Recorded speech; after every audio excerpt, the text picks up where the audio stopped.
Sevgiler ekili bahçelerinde, korkulum kollarım açık. Hüzünlü kuşlar sevincine konmasınlar diye. Rüzgarı dizginler gibi tuttum, ipindeyim uçurtmanın. Uçur beni bulutların göğsüne saplı dağlarda. Bir zafer çığlığıyla dost bir neşe içinde bağırarak.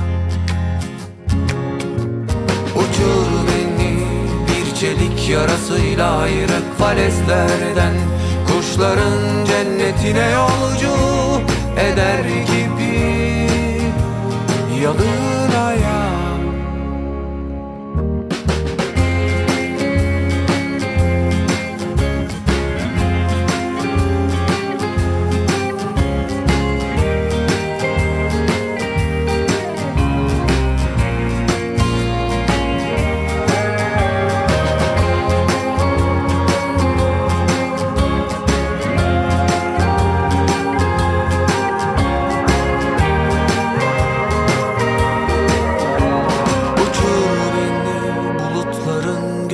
Saplı dağlarda bir zafer çığlığıyla dost bir neşe içinde bağırarak.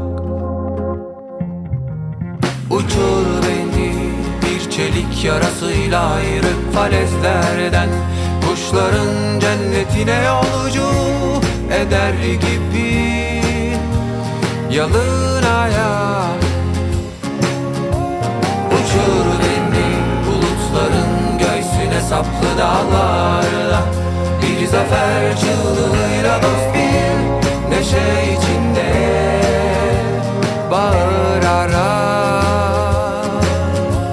Uçur beni bir çelik yarasıyla ayrık falezlerden, kuşların cennetine yolcu eder gibi yalın